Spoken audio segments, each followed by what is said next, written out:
வணக்கம். நான் உங்கள் மஞ்சுளா சரவணன். மோர் கூழ் இது எங்கள் வீட்டிலலாம் ரெகுலராக ஈவினிங்க்கு டக்குன்னு செஞ்சு கொடுப்பாங்க. இதை அரிசி மாவுலையும் செய்யலாம். இட்லிக்கு அரைக்கிறப்ப அந்த அரிசியை கொஞ்சோண்டு எக்ஸ்ட்ரா நைஸாக அரைச்சி எடுத்து வச்சு இது பண்ணியும் செய்யலாம். நான் இதுக்கு ஒரு 100 கிராம் அரிசி ஊற வச்சு, இட்லி அரிசியை ஊற வச்சு அதை நைஸாக அரைச்சி செஞ்சேன். அதுக்கு ஈக்குவலாகவே மோர் எடுத்துக்கோங்க. அதுக்கப்புறம் இதில் உளுந்தை ஒரு அரை டேபிள் ஸ்பூன் ஊற வச்சு கலந்திங்கன்னா அந்த டெக்ஸ்டர் வாய்க்கு நல்லாயிருக்கும். அது ரொம்பவே எல்லாமே சாஃப்டாக வேணும், அதெல்லாம் பிடிக்காதுங்கிறவங்க கடலைப்பருப்பு, உளுத்தம்பருப்பு, இந்த உளுந்து போடுறதெல்லாம் கம்மியாக கூட போட்டுக்கலாம். ஆனால் போட்டால் தான் ஒரு ஃப்ளேவர் இருக்கும். அது இல்லாமல் இஞ்சி, கடுகு, கருவேப்பிலை, மிளகா அவ்வளோதான் தேவையான ஐட்டம். இந்த அரிசி மாவை நல்லா பால் மாதிரி தண்ணியாக கரைச்சி வச்சுக்கோங்க. அரைச்சிட்டு 2 பங்கு 3 பங்கு தண்ணி ஊற்றி நல்லெண்ணெயில் செஞ்சால் தான் ரொம்ப நல்லாயிருக்கும்.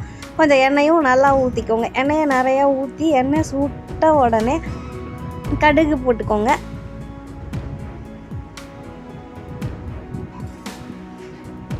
கடுகு வெடித்த உடனே கடலைப்பருப்பு, உளுத்தம்பருப்பு, கருவேப்பிலை, சிகப்பு மிளகா, இஞ்சி, பச்சை மிளகாவை ஸ்லிட் பண்ணிவிட்டு விதையை எடுத்துகிட்டு பொடியாக கட் பண்ணி போட்டுக்கோங்க. அப்போ பச்சை மிளகாவோட ஃப்ளேவர் இருக்கும், ரொம்ப காரமாக இருக்காது.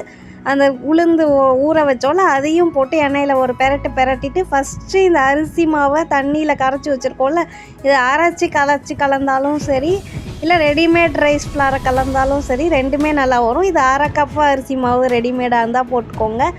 இல்லாட்டி 100 புழுங்கரிசியை ஊற வச்சு அரைச்சி நைஸாக அரைச்சி இது பண்ணிங்கன்னா ரொம்ப சாஃப்டாக டெக்ஸ்டர் ரொம்ப நல்லாயிருக்கும்.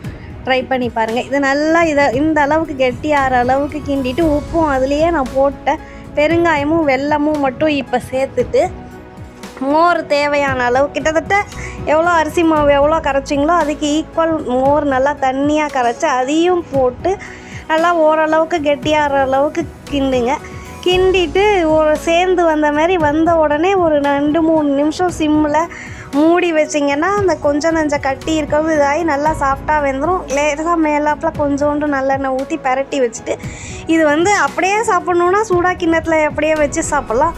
கொஞ்சம் ஆறி வச்சு சாப்பிட்ணும், நெக்ஸ்ட் டேலாம் சாப்பிட்ணுன்னா நான் செய்கிற மாரி செஞ்சிங்கன்னா நல்லா வரும். ஒரு தட்டில் நல்லெண்ணெயை தடவி வச்சுட்டு இந்த மோர்கூழை ஊற்றி நல்லா ஃப்ளாட்டாக செட் பண்ணி ஆற வச்சுருங்க. ஆறின உடனே கத்தியை வச்சு நம்ம கேக்கு பர்ஃபிலாம் ஷேப் பண்ணுற மாரி ஷேப் பண்ணி வச்சுட்டு ஒரு தோசை திருப்பியை வச்சு லைட்டாக எடுத்திங்கன்னா எடுக்க வந்துடும்.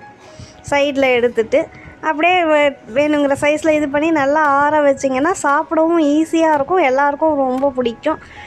இது ட்ரை பண்ணி பாருங்கள். இதே மாதிரி புளிக்கூழும் இருக்குது, புளியை கரைச்சி செய்கிறது. அதுவும் இன்னொரு நாள் செஞ்சு காமிக்கிறேன். அதை ரெடிமேட் ரைஸ் ஃப்ளாரில் கரைச்சி செஞ்சு காமிக்கிறேன். இந்த மாதிரி நிறையா நல்ல டிஷ் உங்களோட நான் ஷேர் பண்ணுறேன். என்னோடய வீடியோவை சப்ஸ்கிரைப் பண்ணிவிட்டு பாருங்கள். சப்ஸ்கிரைப் பண்ணியிருக்கோங்க அத்தனை பேருக்கும் நன்றி. நோட்டிஃபிகேஷனும் ஆட் பண்ணிக்கோங்க. என்னோடய வீடியோஸ் பற்றி உங்கள் ஃப்ரெண்ட்ஸ் கிட்ட எல்லாமும் சொல்லுங்கள், அவங்களையும் பார்க்க சொல்லுங்கள்.